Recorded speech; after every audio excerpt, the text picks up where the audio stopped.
कलयुग का अंत कैसे होगा? कल्कि अवतार में भगवान विष्णु किसे मारने आएंगे? भविष्य में लिखा है एक ऐसी पुस्तक जिसमें काल कब मरेगा यानी यमराज की मृत्यु का समय भी लिखा हुआ है। इसमें बहुत से ऐसे रहस्य लिखे हुए हैं जिसको अगर कोई पढ़ ले और समझ ले तो एक सामान्य व्यक्ति भी रावण जैसा महान पंडित बन सकता है। काल भी उसके नज़दीक आने से भय करेगा, पर बदकिस्मती से इस पुस्तक को आज तक कोई भी समझ नहीं पाया। कुछ सबसे पुराने और महान ऋषियों का मानना है इसमें वो सारी चीज़ें लिखी हुई हैं जो कलयुग को दर्शाती हैं। कलयुग में जो हो रहा है और होने वाला है इसमें वो सारी बातें लिखी हुई हैं, सतयुग से लेकर कलयुग के अंत के बारे में, और इसके अंत के बाद एक नया युग शुरू होने का उल्लेख किया गया है। आज की इस वीडियो में हम आपको इन सभी बातों की जानकारी देंगे। इस वीडियो को अंत तक जरूर देखना। अगर आप इस चैनल पर नए हो तो इस चैनल को सब्सक्राइब जरूर करना। तो चलिए शुरू करते हैं आज का इस वीडियो को।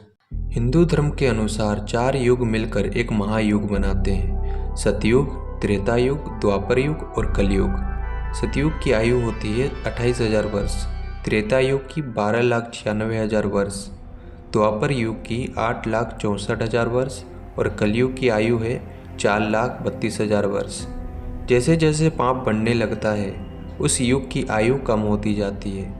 जब भगवान श्री कृष्ण जी की मृत्यु हुई उस दिन द्वापर युग का अंत हुआ और कलयुग शुरू हो गया। माना जाता है कि वर्तमान में कलयुग का 5,122वां वर्ष चल रहा है। इसका मतलब यह हुआ कि कलयुग के अंत में अभी 4,26,878 वर्ष बाकी हैं। हमारे पुराणों में पहले से निश्चित है कि कलयुग का अंत कैसे होगा और एक नए युग का आरंभ कैसे होगा। हमारे पुराणों में वो सब लक्षण भी बताए गए हैं जो कि कलयुग के अंत का संकेत देंगे। हमारे पुराणों के अनुसार कलयुग में अधर्म बढ़ता जाएगा और एक दिन वो धर्म पर हावी हो जाएगा। पाप करने वालों की संख्या बढ़ जाएगी। हर जगह चोरी, हत्या, लूटपाट जैसे पाप बढ़ने लगेंगे। मनुष्य इतना हिंसक हो जाएगा कि एक दूसरे की हत्या करने लगेगा। जिसके पास धन होगा वही व्यक्ति शासन करेगा, वही बलवान होगा। मनुष्य दिन रात केवल धन प्राप्त करने के बारे में सोचता रहेगा। स्त्रियों में पुरुष अपने धर्म का पालन करना छोड़ देंगे। माता पिता, पति पत्नी, भाई बहन जैसे रिश्तों का कोई महत्व नहीं रह जाएगा। इंसानों की आयु 10 से 20 वर्ष रह जाएगी। मनुष्य 16 वर्ष की आयु में वृद्ध हो जाएगा। स्त्रियां 8 से 10 वर्ष की आयु में बच्चे को जन्म देने लगेंगी। मनुष्य की लंबाई 4 से 5 इंच रह जाएगी। धरती का तापमान इतना बढ़ जाएगा कि लोग जमीन में गड्ढे खोदकर रहना शुरू कर देंगे। प्रकृति धीरे धीरे नष्ट हो जाएगी। पेड़ पौधे सब नष्ट हो जाएंगे। धरती का उपजाऊ वंश 5 से 7 फीट अंदर चला जाएगा। अन्न की इतनी कमी हो जाएगी कि लोग भूख से दम तोड़ने लगेंगे। गाय भैंस बकरी की तरह छोटे हो जाएंगी, दूध देना बंद कर देंगी।